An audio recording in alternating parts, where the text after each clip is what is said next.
Гласот на Америка на македонски. Преку една деценија вашиот прозорец кон САД. А сега, директно од студиото во Вашингтон. Добро вечер. Ова е ТВ журналот Newsflash на Гласот на Америка на македонски. Со вас во оваа емисија ќе биде Јане Бојаджиевски. Нова затегнатост САД Иран. Овој пат околу грабнувањето на иранци во Сирија. Индискиот премиер вели дека добил гаранции од американската државна секретарка за безбедноста на индиската заедница по убиството на 6 припадници на сиките во храм во Висконсин. Започнуваме со најновите вести. Иран ги смета САД за одговорни за животите на 48-мината нивни државјани киднапирани во саботата во Сирија. Иранските државни медиуми јавуваат дека Министерството за надворешни работи на швајцарскиот представник во Техеран му соопштила дека очекува САД да го употребат своето влијание да обезбедат безусловно ослободување на грабнатите. Швајцарија ги застапува американските интереси во Иран затоа што Вашингтон и Техеран немаат дипломатски односи. Иран тврди дека грабнатите во Дамаск биле аџии, додека бригаден командант на бунтовничката армија за ослободување на Сирија тврди дека се припадници на иранската револуционерна гарда, кои биле во извидница. Индискиот министер за надворешни работи С.М. Кришна вели дека во телефонски разговор со американската државна секретарка Хилари Клинтон добил гаранции за безбедноста на индиската заедница во САД по масакрот во храм на сиките во Висконсин.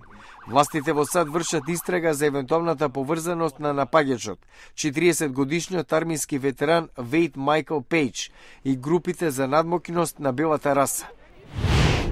А шефицата на американската дипломатија повика на продлабочување на односите меѓу САД и Јужна Африка, на средбите со државниот врв и бизнис елитата во Преторија.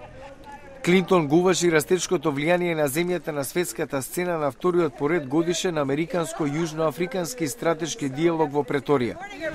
И за крај, и бракот во Холивуд се исплаќа. Поп дивата Бионсе и раперот Джей-Зи важат за најскапо платен пар во Холивуд според магазинот Forbes. Лани заработиле $78 милиони покрај тоа што Бионсе беше одсутна на сцената поради раѓањето на нивната ќерка. Истражувачкиот центар Пју неодамна објави студија според која азиците ги надминале латиноамериканците како најбрзо растечко имигрантско население во САД. Ова е прилог од американскиот Среден Запад, каде азиските имигранти последнава деценија го пополнуваат вакуумот од високообразовен кадар. И покрај забавената економија, менаџерот Пит Тапаскар има проблем да ги пополни празните места во неговата информатичка фирма ProSoft од предградието на Чикаго. Не добиваме доволно ресурси на локално ниво. Зависиме од Азија, Индија, Пакистан и насекаде каде ресурсите се достапни. Околу 80% од работната сила во ProSoft доаѓа надвор од САД, претежно од Индија. Зголемената потреба од образовен кадар од информатичката технологија ги принудува компаниите како ProSoft да вработуваат од држави како Индија, каде има искусни дипломирани инженери во изобилство. Тој тренд ја менува сликата во САД. Азијци не се само кинезите. Во Чикаго живее третата најголема индиско-американска заедница во САД и таа расте. Шоджи Метју дошол во Чикаго од Индија пред повеќе од 10 години. 90% од работните визи се издаваат на индијци. Метју дошол пред пописот во 2000-тата и работел на спречување на компјутерскиот проблем познат како милениумска бубачка. Дојдов на виза од типот H1B, што се дава на лица од информатичкиот сектор. Тогаш имаше голема потреба од вакви инженери. Во Соединетите американски држави постоеше дефицит на таков кадар. Вели, дефицитот и натаму постои, така што многумина со работна виза H1B решиле да останат. Денес и покрај зголемената побарувачка за информатички кадар од Јужна Азија не се издаваат доволно визи, коментира Пит Тапаскар. По 11 септември 2001 имиграциониот систем претрпе промени. Намалени се квотите за високообразовниот кадар од странство. Тапаскар додава дека процесирањето на визите трае подолго, што надодава во застојот при наемување на работната сила од странство. Има нешта што не може да ги купите со влезниците за Олимпијадата во Лондон. Зошто? Затоа што се бесплатни. Како да ги поддржите спортистите, а при тоа да не останете со празен джеп? Погледнете.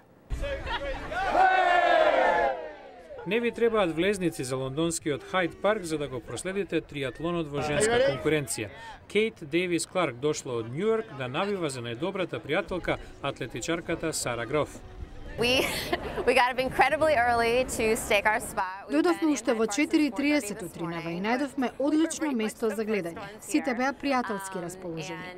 Волонтерите дури ни честитаа што сме станале толку рано. Кларк беше меѓу бројните кои од не толку голема далечина го видоа пливачкиот дел на надпреварувањето, а одблизу велосипедскиот и оној со трчање.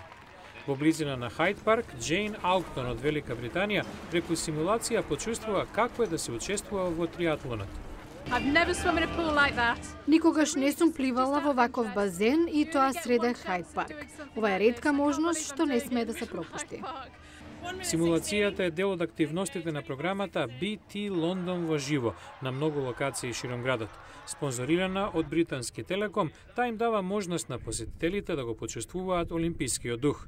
На ваквите локации има бројни големи екрани за следење на разни олимписки надпреварувања, концерти и забава за децата, сето тоа бесплатно. Бернард Докерти од BT Лондон во живо вели дека повеќе од 30.000 луѓе дневно доаѓаат на локациите. Следите различни надпреварувања на повеќе екрани. Физички не сте на олимписките борилишта, но многу луѓе ми признаат дека во Хайд парк има подобар видик и подобра забава без влезница. Немате влезница, нема проблем. Олимпијадата во Лондон е присутна насекаде, на екраните во Хайд парк и широм градот. Утре во Newsflash. Не знаеме колку разбрале кучињата, но децата кои им читаат на домашните миленичиња дефинитивно напредуваат во образованието, според истражување на Универзитетот на Калифорнија. Не пропуштајте утрешната емисија. Верни слушатели, кучињата и децата. Победничка комбинација во совладувањето на буквите. Гледате во утрешен Newsflash.